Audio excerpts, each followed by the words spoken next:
I'm Lauren Mitchell, 29 years old, and for as long as I can remember, I've been the forgotten daughter in a family that worships success as long as it comes in a tailored suit. When the invitation arrived for a family meeting at my grandfather's estate, I felt that old twist in my stomach, equal parts hope and dread. I packed my weekend bag with quiet caution, not sure whether I was heading into another round of being sidelined or something entirely different. My sister would be there, of course, always front and center, always applauded. I'd bring myself as usual, quietly and completely. Before I go any further, tell me where you're tuning in from and hit that like and subscribe button if you've ever been in a room full of family and still felt like the outsider. I grew up in a house that looked like something out of a magazine, 5 acres in Connecticut, white columns out front, and a pool that shimmered in the summer heat. My dad ran Mitchell & Company, the family's investment firm, and my mom kept herself busy with fundraising galas and charity boards. On paper, we were one of those families you'd see featured in some glossy spread about New England wealth. But inside that house, there were 2 very different daughters. Savannah was the older one, bold, beautiful, every inch the golden child. She rode horses, played piano, spoke at school events. My parents treated her like the heir to a kingdom. When she placed in a local riding competition at age 7, they threw her a party that made the neighborhood newsletter. When I won the regional science fair at 9, they didn't come. Savannah had a stomachache that day, and that was that. My mother used to say, "That's lovely, Lauren," without looking up from her tablet.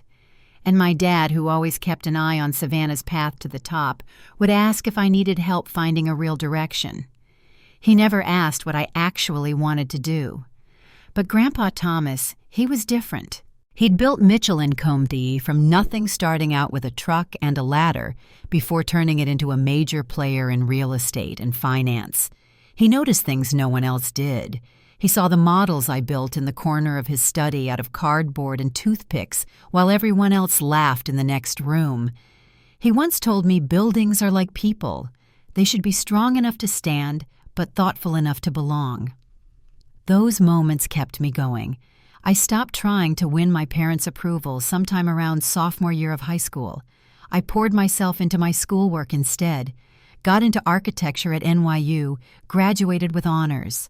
My professors called my work deliberate human, rooted in something real. Meanwhile, Savannah went to business school, then straight into the company. Dad had her name on the door before she even unpacked her diploma. I turned down his offer, a vague assistant role buried under corporate gloss. I moved to Boston instead, took a junior position at a community design firm. We worked on schools, clinics, housing the kinds of places my family never talked about. It wasn't glamorous. I lost a major project when the city pulled funding, and my engagement fell apart when my fiancé took a job in Singapore without warning. I was just starting to rebuild when the call came in. Grandpa's attorney, a family meeting, estate business. Everyone expected to attend. The last time we'd all been together was Thanksgiving, and I left early after spending 2 hours listening to Savannah hold court while no one asked me a single thing. But I couldn't say no to Grandpa. He was turning 80. The rumors about his health had been swirling for months. That Friday, I drove up to the estate alone, the kind of drive that gives you too much time to think. When I pulled up to the circular drive, the house looked the same as always, quiet, perfect, imposing. Jackson, Grandpa's longtime estate manager, was already waiting. "Miss Lauren," he said, opening my door with a warm nod. "He'll be glad you're here." I stepped inside, greeted by the same polished floors and echoing voices. A few cousins made polite conversation. My aunt offered a quick hug. But I was barely inside before Savannah made her entrance from the stairs, dressed like she'd just stepped out of a fashion magazine. "Well, look who's here," she said, smiling like we were old friends. "Very casual, Lauren. Brave choice." I smiled back. "Good to see you, too." 5 minutes later, my parents appeared. My mother kissed the air near my cheek. My father gave me a distracted pat on the shoulder. And just like that, Savannah was swept away into the library for a quick strategy check-in with Dad. I stood there forgotten again until a voice behind me broke the moment. "Don't let them get to you," Grandpa said. He was in a wheelchair now, thinner than I remembered, but those sharp eyes hadn't faded a bit. "You made it," he said, squeezing my hand. "The only one who still gives a real hug." I knelt beside him like I used to, and for the first time that day, I felt like I belonged somewhere. That night we gathered for dinner, 12 seats at a 30-foot table. Savannah sat between my parents, fielding compliments about a deal she'd just closed. I sat across from them between a cousin I barely knew and my aunt who asked kindly about my work. When I shared that I'd finally secured new funding for a community housing project, my mom barely nodded before turning back to Savannah. As dessert was served, I saw Grandpa watching quietly. When our eyes met, he gave a small nod, something between apology and intention. Later, I passed by the library and heard voices. My parents, Savannah. Dad's revising the estate plan, my father said. It'll reward the one who's shown real leadership. What about Lauren? Savannah asked. She chose her path, he replied. We've done enough. I walked away, heart pounding, but not surprised. Saturday morning would bring the announcement. I already knew what to expect, but I had no idea just how wrong I was. Saturday morning arrived with clear skies and sunlight glinting off the lake, but inside I felt heavy, like I was bracing for a storm I couldn't avoid. I hadn't slept much. My mind kept circling back to the voices I'd heard through the library door, my father's confident declaration that I didn't matter, that Savannah was the only one worth rewarding. I went for a run just after 6 down the old gravel trails behind the estate. The scent of pine and earth steadied me, gave me just enough calm to get dressed and face the day. I chose a navy dress, not flashy, not meek, something that felt like me. Downstairs, breakfast was already underway. People came and went from the sunroom buffet, their chatter lighter than the undercurrent in the air. Savannah sat at the center table with a full plate and a full audience, looking perfectly rested. My mother refilled her coffee with quiet attention. The rest of us helped ourselves. At 10 sharp, Jackson stepped into the doorway, formal as ever. Mr. Mitchell requests everyone's presence in the library in 15 minutes. The room quieted. A few cousins stopped mid-bite. I finished my toast without speaking and followed the others to the place where everything was supposed to be decided. The library had been rearranged, chairs in a semicircle. Grandpa's lawyer, Mr. Stanford Green, standing behind the desk with a tidy stack of folders. Grandpa Thomas sat already in his chair, dressed in a crisp suit, his hands resting lightly on the arms of the wheelchair. His eyes scanned the room as each person entered, including me. He gave no hint of what was coming. Once we were seated, Mr. Green cleared his throat. Before we begin the estate planning discussion, Mr. Mitchell has asked that the family be given time for any personal financial matters. There was a moment of confusion. Then my father stood. Catherine and I have been considering something for some time. He began stepping up beside Grandpa. As many of you know, Mitchell & Company has continued to grow under the foundation my father built. Looking to the future and recognizing the hard work of the next generation, we've decided to distribute part of our personal assets now instead of waiting for traditional inheritance. He reached into his jacket and pulled out a blue folder. We have 2 daughters, both smart, both capable, but one has shown consistent dedication to this family's future. One has made real sacrifices to ensure this company thrives. Savannah has proven herself not just as a daughter, but as a leader. He turned and handed the folder to Savannah. To honor that, he said, we're gifting her $5 million effective immediately. Savannah accepted it with a practiced smile. Thank you, Dad. Mom, I'll continue to make you proud. There was a scattering of polite applause. A few relatives looked uneasy. I stayed seated, my hands folded in my lap, face calm. My father turned to me then, as if remembering. "Lauren, while your chosen path hasn't aligned with the company, we still wish you well. Perhaps this will encourage you to aim higher and find success on your own terms." That was all. No folder, no ceremony, just a vague nudge and a public reminder that I was not and never would be the chosen one. I stood quietly ready to leave. I needed airspace. But before I could reach the door, Grandpa lifted his hand. A small movement, but it stopped the entire room. With visible effort, he braced both arms on the wheelchair and pushed himself to stand. "Dad, there's no need," my father said, stepping forward. "I can stand on my own 2 feet," Grandpa said firmly, cutting him off. "Something I'm not sure you've ever learned to do." The room fell silent. My father froze mid-step. Everyone stared. "I've listened," Grandpa continued, voice gaining strength, "and what I've heard today confirms what I've feared for some time. This family has lost its way, chasing profit, ignoring principle, and celebrating image over substance." He turned his gaze to me. "Lauren, please sit back down. What I have to say concerns you most of all." I walked slowly back to the chair directly in front of him. The weight of the room pressed on me from all sides. I started Mitchell & Company with a pickup truck and a handshake. I believed integrity mattered more than ambition. When I brought Richard into the business, I hoped I was passing down more than just numbers. I hoped I was passing values. He paused, then looked at Savannah. "I've seen your deals. I've read the reports. But I've also read the complaints, the backdoor tactics, the intimidation of staff, the confidential information obtained through threats." Savannah opened her mouth, but nothing came out. "You didn't know I was watching," he said. "You assumed I'd stepped back, that I'd gone soft. But I've kept track of it all, and not just through numbers, through people." He reached inside his jacket and handed me a white envelope. "Lauren, this is for you." Inside was a check, $55 million.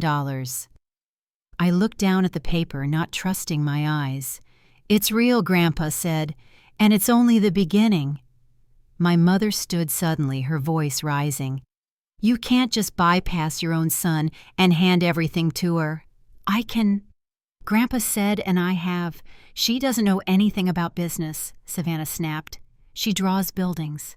That's all." And yet Grandpa replied she does so with honesty, purpose, and care for others. More than I can say for those who've worn the family name like a crown and forgotten what it means. Mr. Green stepped forward. "As Mr. Mitchell has made clear, this is the beginning of a full transition. The Wilson Legacy Trust will transfer control of all business entities to Lauren Mitchell, named as sole trustee." The room erupted. Voices rising, accusations flying. My father shouted, "You're tearing everything apart!" "No," Grandpa said, sitting back down. "I'm saving it." The shock hadn't worn off, not even close. But when Grandpa turned to me again and said, "You don't have to accept, Lauren. You can walk away. The fallback plan gives everything to charity." I didn't hesitate. I looked him in the eye. "I accept," I said. The room fell into stunned silence. And that's when everything truly changed. The room emptied slowly after that. Some family members left in stunned silence, others with hurried excuses or thinly veiled frustration. Aunt Karen touched my arm gently on her way out. "Well," she said, half smiling, "this turned out to be more than a family update." Uncle Ron just gave a nod from the doorway before following the others. Once we were alone, it was just Grandpa, Mr. Green, and me. The check still sat in my lap, the paper slightly creased from how tightly I'd been holding it. "They're going to fight this," I said quietly. "They can try," Mr. Green replied. "Your grandfather was evaluated by 3 independent specialists, Every document has been reviewed by the top estate attorneys in the country. Unless you choose to decline it, this is ironclad." Grandpa gestured to the seat beside him. "Come sit, Lauren." I moved closer. His voice dropped a little softer now that the tension had cleared. "I should have told you sooner," he said, "but I needed their honest reactions. I wanted you to see it all clearly without illusions." "I've seen it," I said, "for a long time." He reached for my hand and gave it a squeeze. "That check, that's just the beginning. It gives you the freedom to move forward. But what you really inherit is this." He tapped the desk lightly. "Control of the family company, the estate, the assets in New York, California, Europe. Everything we built. It's yours to lead." I stared at him, unsure what to say. "I'm not a financial expert. I design housing. I'm not trained to run companies like this. You don't need to do it alone," he said. "You lead with vision. The right people handle the details. You already know how to build. This is just a different kind of structure." Mr. Green nodded. "We've established a transition board, people your grandfather trusts. You'll have support from day one." Grandpa leaned back in his chair. "There's one more thing." He handed me a slim folder. "The Wilson Foundation for Community Architecture. I've set aside funding to launch it, but I want you to shape it." I opened the folder and scanned the mission statement. It was everything I'd dreamed about, but never believed possible, using architecture to rebuild underserved communities with beauty and dignity. It was the kind of work my firm had rarely supported, the kind of projects I used to pitch and watch quietly dismissed. "You've seen my writing?" I asked. "The essays I published anonymously." "Of course," he said. "I recognized your voice." You think I stopped paying attention before I could respond? The door burst open. Savannah stepped in her posture, rigid makeup freshly applied. "I want to speak to Grandpa." "Alone," she said, eyes landing sharply on me. "She stays," Grandpa said. "She's trustee now." Savannah's voice chilled. "What lies has she told you? What stories has she twisted?" "She hasn't said a word," he replied calmly. "She didn't need to. I've been watching everything. The business tactics, the people you pushed out, the documents you manipulated. I know it all." "You're punishing me for being ambitious," she said. "I'm holding you accountable for abandoning everything this company stood for." My mother appeared in the doorway behind her. "Thomas," she said, her voice softer now, "whatever's happened, we can fix this. Don't tear the family apart over one bad meeting." Grandpa's expression didn't change. "Catherine, I've been watching for years, and what I've seen especially this weekend only confirms what I already knew." Savannah stepped closer. "She's going to ruin this family. She has no idea how to lead a company. You're handing the keys to someone who's never even run a team. She leads with integrity," he said. "That's more valuable than any title you've collected." He turned to Jackson, who appeared almost like he'd been waiting. "I think I've said all I need to. I need to rest now." They left without another word. Savannah paused at the doorway just long enough to glare back at me. "Enjoy it while it lasts." Later that afternoon, I helped Grandpa back to his suite. He looked tired now. The earlier fire had dimmed, but his eyes stayed steady. "They're going to try to shake you," he said. "They'll find every angle they can. Just remember, this wasn't a whim. I've been preparing for this for years." I nodded, unsure how to answer. "I didn't choose you out of emotion," he continued. "I chose you because I believe in you, and because I know you'll do what's right." I squeezed his hand. "Thank you for everything." He smiled faintly. "Stand firm, Lauren. The hard part isn't taking control. It's keeping your direction when everyone wants to pull you off course."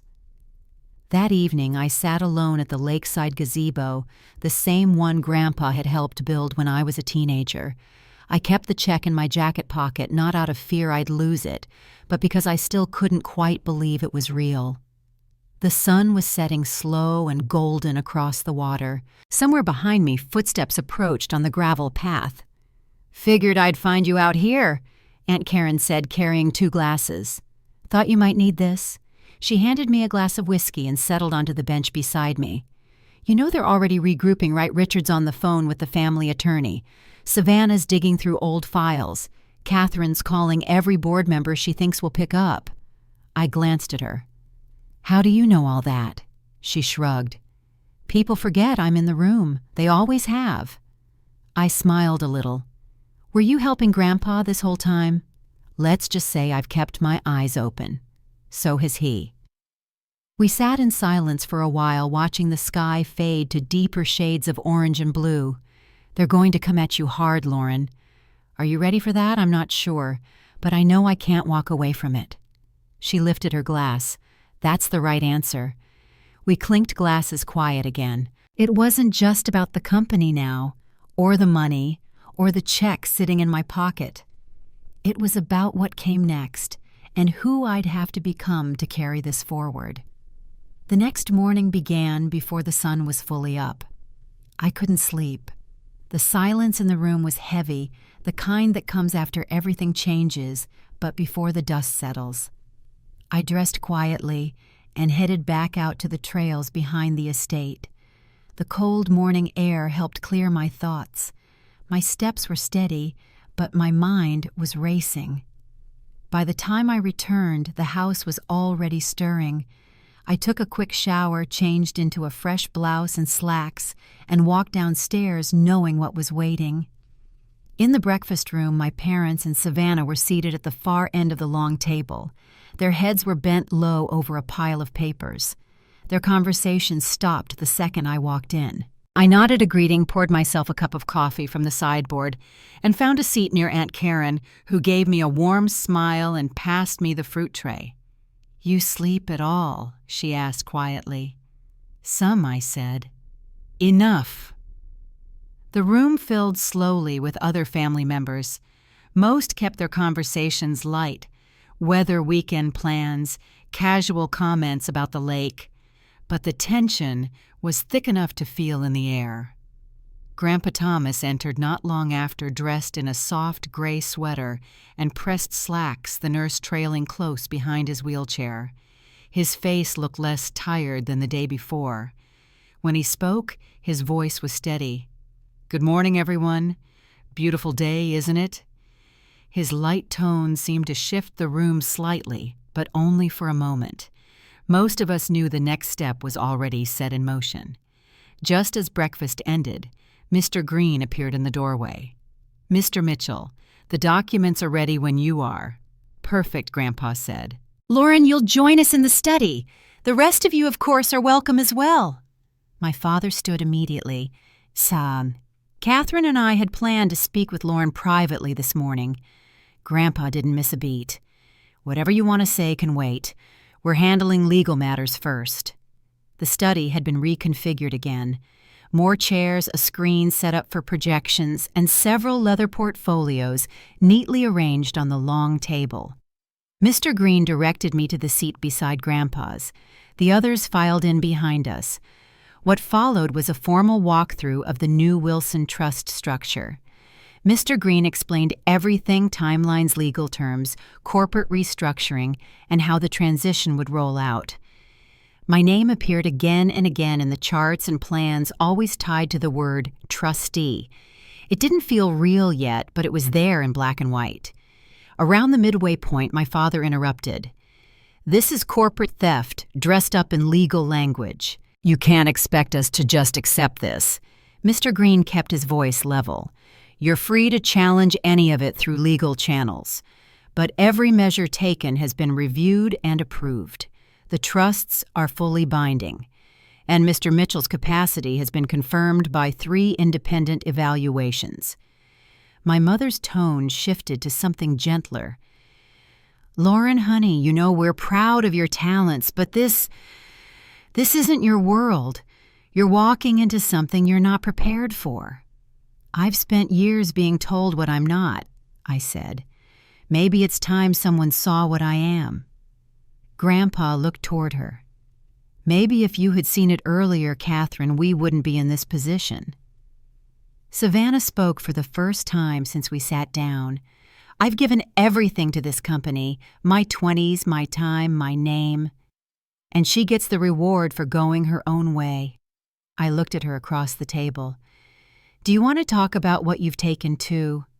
Her eyes narrowed. "What are you talking about?" I reached into the folder beside me and pulled out a set of documents. "These are my original blueprints for the expansion headquarters project, the ones you dismissed as unrealistic. 6 months later, those same concepts were pitched to the board under your name." Savannah's voice rose. "That's not true. I kept the original emails, dated with attachments. I was protecting myself, not building a case." My father stood abruptly. "This is going nowhere. Stanford, we'll be reviewing every one of these decisions with our legal team." Mr. Green didn't flinch. Mr. Mitchell expected that. Which is why the trust includes a clause. Any family member who contests the arrangement through legal action forfeits all positions and future distributions. The silence that followed was absolute. My mother looked down. My father's expression went blank. Savannah pushed back her chair and stood but didn't speak. After the room cleared, Grandpa and I remained with Mr. Green. "What happens now?" I asked. Mr. Green opened another portfolio. "The formal announcement is scheduled for Wednesday. Your onboarding will begin immediately. This outlines the next few weeks' introductions to key executives' review of current leadership and proposed adjustments." I flipped through the pages, slowly absorbing the reality of it. "You'll need strong allies," Mr. Green added. This folder lists people across the Wilson companies, those with a track record of ethical leadership. Many were sidelined for refusing to cut corners. Now they'll be your best foundation. That afternoon I stayed in my room and read every name on that list. I started sketching notes on notepaper, thinking about how things could be different. It felt like planning something, not just a response, but a beginning. Around 6, Aunt Karen appeared with a dinner tray. "Your parents left about an hour ago," she said as she arranged the plates. "Stormed out, refused to negotiate anything." I nodded. She took a seat in the corner chair. "So what will you do with all this?" "Now that it's yours," I sat back and thought for a moment before answering. "I want to realign the business with what Grandpa built it for. I want the company to invest in communities, not just markets. I want to use my background to design things that matter: schools, housing, safe spaces. I want to lead it in a way that means something." She smiled almost sadly. "That's the first real answer I've heard from anyone in this family in a long time." That night I stayed up writing. I drafted a plan that combined business leadership with architectural purpose, focusing on sustainability, transparency, and social investment. By morning, I had 12 typed pages and a clear sense of what came next. When I handed the document to Grandpa later that day, he held it for a moment before opening. "This," he said slowly, "is exactly why I chose you." Tuesday evening, the sun was already low when my parents returned. I heard the car doors before I saw them, one closing sharply, the other slower and more careful. They entered the house without ceremony. No hugs, no greetings, just quiet footsteps down the hallway to the library. A few minutes later, a knock came to my room. "Lauren Jackson said they've asked for a meeting in the library. Your grandfather will join shortly." I closed the binder in front of me and walked down the hallway steady and calm. When I entered the room, they were already seated.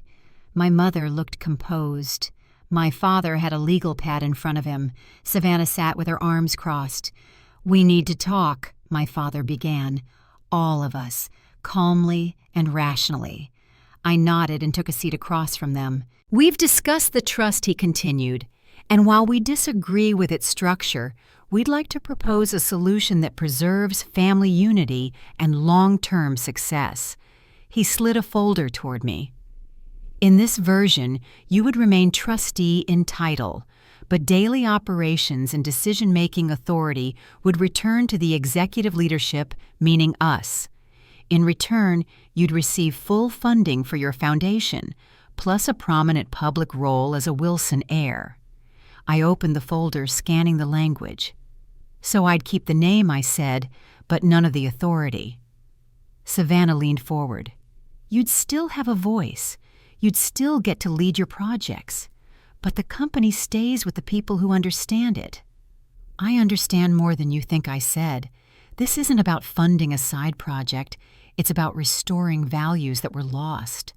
You're being naive, Savannah replied, her tone tightening. This has always been about power and profit. Don't pretend otherwise. Maybe for you, I said. Not for me, and not for Grandpa. I pulled a second folder from my bag and slid it across the table. These are my terms, I said. Non-negotiable, but fair. My mother picked it up, reading silently as my father looked on. Inside were outlined roles for each of them, oversight committees, ethics boards, clear lines of accountability. There was room for participation, but not control. This is ridiculous, my father muttered. You're dictating terms to your own family. I'm inviting you to work with me, I said, but not at the expense of integrity. My mother closed the folder. You can't succeed without us. You need our experience, our contacts. I'd rather have your support, I said, but I'll move forward either way. We didn't reach agreement that night. When I left for Boston the next morning, the library was quiet. No handshakes, no goodbyes, just the sound of my suitcase wheels rolling across the stone floor. Back in the city, I met with Stanford and the transition team. We reviewed the rollout plan for the public announcement set internal briefings and outlined the first 30 days of operational changes. Every hour was scheduled, every task detailed. In the evenings, I went back to the draft of my vision for the company, refining the mission building out the structure meeting with consultants Grandpa had vetted months earlier. It wasn't about changing everything. It was about pulling the business back towards something purposeful. As predicted, the pushback came fast. Emails were sent behind my back. Phone calls to board members questioned my leadership. Proposals were stalled without explanation. Savannah pitched alternatives to my team without clearing them through me. I answered each one with documentation. I scheduled meetings, clarified expectations, responded with facts instead of reaction. It wasn't easy, but it worked. By the end of the third month, the noise began to settle. My father eventually accepted a seat on the International Development Committee, a role that allowed him to contribute without steering the ship. My mother retreated from direct involvement, returning to her social circles and philanthropic events. But Savannah, she didn't fade so quietly. She resigned, publicly. Then announced the launch of her own firm, positioning it as a bold new direction in global finance. 3 months later, after setbacks and failed partnerships, she came back, quietly, requesting a meeting. We sat in the new boardroom, now renovated with open windows and soft lighting. I want to return, she said. Under the new structure. Full transparency. We can use your skills, I said, if you're willing to be accountable. She didn't argue, just nodded. As she turned to leave, she paused. You're enjoying this, aren't you? Having the upper hand. This isn't about revenge, Savannah, I said. It's about doing better. She gave a faint smile. Maybe that's what surprises me. After she left, I looked around the room. It didn't feel like the old company anymore. It felt possible. Still, things with my parents remained quiet, civil but distant. They came to one of the early ceremonies for a new project, stood off to the side, nodded politely, but didn't linger. We spoke, but the closeness that had never been there didn't suddenly appear. It was Aunt Karen who stayed close. She attended every major meeting that quarter, offering insights, introductions, and small reminders to stay grounded. You don't have to fix the past, she told me once. Just build something that makes the future worth it. That winter, we broke ground on the South Boston Community Center. My team finalized the plans, affordable housing, shared workspaces, gardens. My architectural background was finally not just relevant, it was central. The Wilson Foundation funded it entirely. The night before the groundbreaking, I stood by the glass wall in my new office overlooking the harbor. The lights across the water blinked faintly. The folder Grandpa had first handed me, the one with my name in his handwriting, sat on a shelf beside the mission statement we'd etched in glass.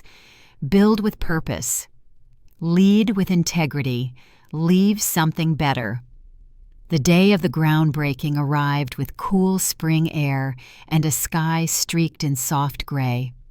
By the time I got to the site, the construction crew had already cordoned off the area, and rows of chairs were being set up across the freshly graded soil.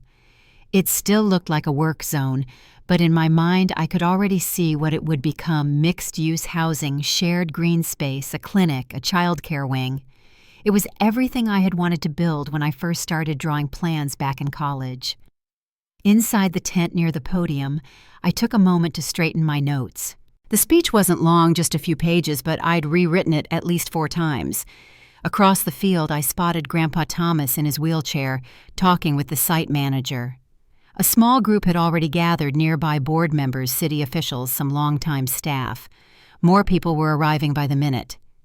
"Ms. Mitchell," my assistant Grace said from behind me, "they're ready to begin whenever you are." I nodded, took a breath, and stepped outside. The audience quieted as I walked to the microphone. The podium was simple, no branding, no extra lights, just wood and glass facing the open lot behind it. 6 months ago, I began. This was just a plan on a page. A few sketches, a vision. I paused, letting the words settle.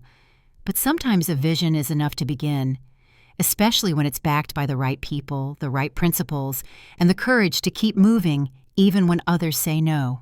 Behind me, the banner with the new Wilson Foundation emblem fluttered slightly in the breeze. I scanned the crowd. Aunt Karen was in the second row, smiling. Grandpa gave a faint nod. When I stepped down, the gold-painted shovels were handed out. A line of us took the ceremonial turn, posing for a few photographs, breaking the first layer of soil. It was tradition, but it also felt like truth. This was the foundation, in every sense. Afterward, people mingled beneath the tents, sipping coffee and shaking hands. I moved through them slowly, listening more than talking. Near the refreshments, I caught sight of my parents. They had come. I hadn't been sure. My mother wore her signature pale coat, her hands clasped neatly. My father stood beside her, watching the crowd. They didn't approach, but they didn't leave either. I walked over. "Thank you for coming," I said. My mother gave a small smile. "Everything looks well thought out." My father nodded once. The quarterly numbers came in stronger than expected. That impressed the board. "Integrity and performance aren't mutually exclusive," I said. He glanced at the new mission statement printed on a nearby banner. "So it seems." Before either of them could respond, a voice called from behind me. "There she is, the woman of the hour." It was Aunt Karen holding 2 cups of tea. I turned slightly enough to see both sides of my family in my periphery. "You've built something new here," she said, passing me one of the cups, "and you haven't even poured the concrete yet." Later that afternoon, I sat with Grandpa under the small awning we'd set up for him near the corner of the lot. He'd stayed for the entire event, speaking to almost everyone who approached him, answering questions in that quiet, deliberate way he always had. "You've exceeded every expectation," he said, reaching for my hand. "In 6 months, you've done what I feared might take years." "I've had help," I said. "And your example." He shook his head gently. "Don't discount your own choices. You built this. You didn't copy me, you carried it further."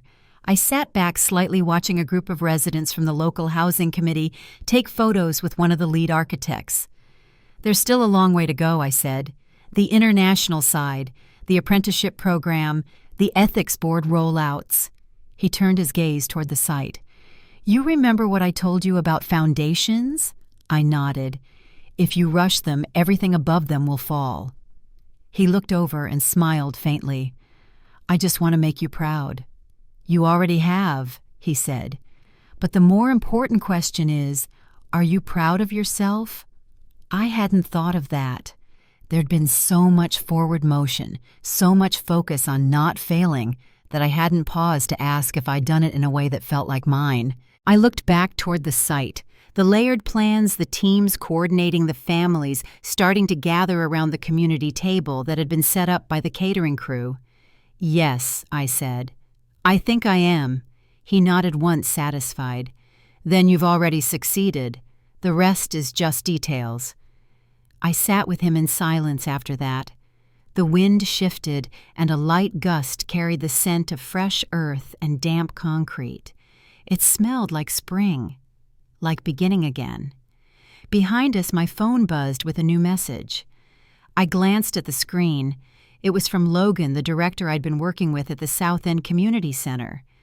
We'd started collaborating on local projects, but lately our conversations had drifted beyond work. Great speech. Dinner later, to celebrate, I typed a quick reply and slipped the phone back into my pocket. The crowd was starting to thin now, the parking lot slowly emptying. But I wasn't in a rush. We'd broken ground on a building, and something else too.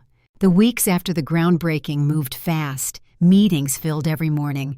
Site visits, policy reviews, and board prep filled the afternoons. At night, I sat at my desk overlooking the harbor, reviewing reports or drafting new outlines for the apprenticeship initiative we were planning for first-generation college students. Even though the pace was relentless, it didn't feel heavy. It felt earned. Most of the transition structure Grandpa and I had mapped out was now in place. The internal ethics review board had been launched. The advisory team, made up of longtime employees who'd once been sidelined, was fully staffed and meeting weekly. There were still challenges, there always were, but now they came with a kind of clarity. One Thursday morning, Stanford stopped by my office unannounced. He rarely did that unless something needed personal attention. We've just completed the third quarter audits, he said, setting a folder on the corner of my desk. Not only are we holding steady, but public confidence has improved significantly. The ethical restructuring. It's working. I nodded slowly as I flipped through the summary pages. The numbers spoke for themselves, but what meant more was the last few lines of the client feedback report, words like trust, transparency, and renewed purpose. Later that afternoon, I stopped by the old operations wing.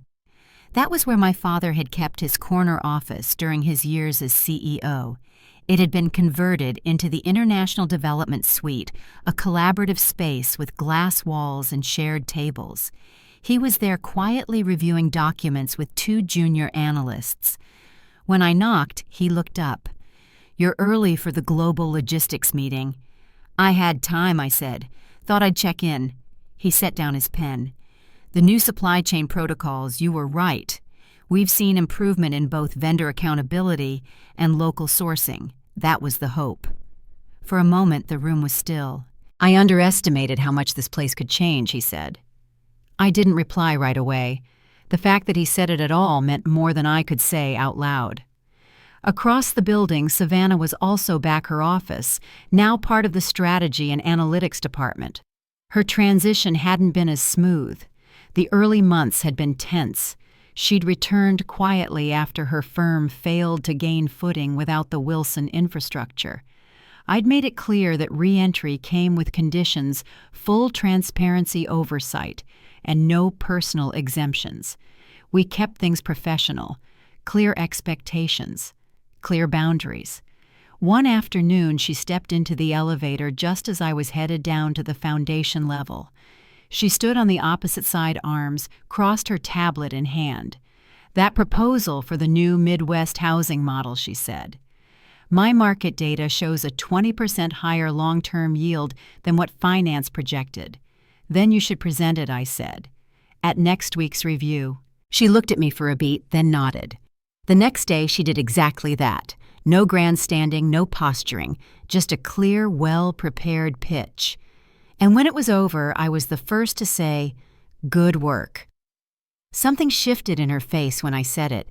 It wasn't warmth exactly, but something less guarded. Outside of work, things were quieter. I saw Logan from the community center more regularly. Dinners after long work days, walks on the river path, early coffee at the corner bakery on Saturdays. It hadn't become anything official, but it didn't have to. We understood each other. Purpose came first, but presence mattered too. One Friday evening, I stopped by Grandpa's apartment just before sunset. The nurse had said he was having a good day. He was seated near the window, a light blanket over his knees, a small stack of newspapers beside him. "I saw your name in the journal," he said when I walked in. "Front page mention." "I had help," I said, smiling. He reached for the glasses on the side table but didn't put them on. "You know what I'm most proud of?" I waited. "That none of this broke you," he said. "Not the money, not the pressure, not the silence that comes with doing things differently." I sat beside him quiet. "You didn't become them," he added. "But you didn't try to be the opposite either. You just became who you were always meant to be." The words settled between us. I looked around the room, books stacked by theme-old photos in simple frames, and a model of the original Wilson building, carved in dark wood, sitting on the shelf behind his desk. "That apprenticeship program," I said, "the one we talked about, it launches next month. The first class starts with 12 students." His eyes stayed on mine. "That's the real legacy." I stayed with him as the sun dipped behind the skyline.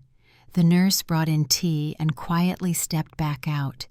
The building lights across the city came on one by one. When I left that night, I paused by the front steps just for a moment. The air had cooled. My phone buzzed with a reminder for Monday's internal policy briefing. I silenced it and slid it into my bag. There was still more to do, more to build. But something about that evening felt like a line had been crossed. The balance had shifted. The following spring, the community housing project opened its doors. Families walked through the finished buildings with quiet wonder, children racing down hallways, still smelling faintly of fresh paint, parents tracing their fingers along the names etched beside every door, donors, architects, neighbors. In one corner of the main courtyard, we placed a plaque that read, "A home is not just built, it's protected." Grandpa had said that to me once back when all of this was still an idea on paper. He wasn't able to attend the ribbon cutting, but he called that morning. His voice was thin but steady. "I saw the photos," he said. "You did it." "You helped me see how I told him. That was the last time we spoke." He passed away 3 weeks later, peacefully in his sleep. The service was small, just family and a few close friends. There were no grand speeches. He didn't want any. Just quiet music and a reading from one of his favorite books about building things that last. Afterward, Aunt Karen and I stayed behind to lock up the estate. The air felt still in a way I hadn't noticed before. On the mantel in Grandpa's study, the original trust documents sat beneath a glass frame. Next to them was a photo of the two of us standing in front of the first community blueprint, both of us smiling, caught mid-laugh. Savannah came by later that week. She didn't stay long, but she stood with me on the porch for a few minutes before leaving. "He really believed in you," she said. "I used to think that was unfair, but now I think he just saw something the rest of us weren't willing to." I nodded. There was nothing left to argue. In the months that followed, I returned to the rhythm of the work board reviews, design meetings, and the launch of our apprenticeship program. 12 students in the first cohort, just like we'd planned. One of them, a second-generation carpenter's daughter from Worcester, reminded me of myself when I was just starting out. The company was different now, quieter in some ways, but stronger. The change didn't come from flashy rebranding or dramatic speeches. It came from quiet decisions made day after day with care. It came from standing still when others wanted me to bend. My parents still kept some distance, but every once in a while my mother would call to ask about a new project. My father, now semi-retired, stayed involved in select committees. He never said much, but sometimes after a meeting he'd linger. Say something like, "Your grandfather would have liked that plan," then head out before I could reply, and that was enough. Now, when I walk through the lobby of Wilson Tower, the mission statement is still there, etched in glass: build with purpose, lead with integrity, leave something better. I run my fingers across the words sometimes like tracing a map, because that's what this has been, a map. One I didn't expect to follow, one I didn't ask for, but one I had to finish. And maybe that's the lesson in all of this. That being chosen isn't about titles or bloodlines. It's about what you do when you're finally seen, when someone trusts you with something fragile and asks you not just to hold it, but to shape it. You don't have to be the loudest voice in the room. You just have to be the one who doesn't walk away. Thanks for listening to my story. If it made you think about your own path or someone who finally saw your worth, feel free to share it in the comments. And if you'd like to hear more stories like this, you're welcome to subscribe and stay a while. Take care. And keep building what matters.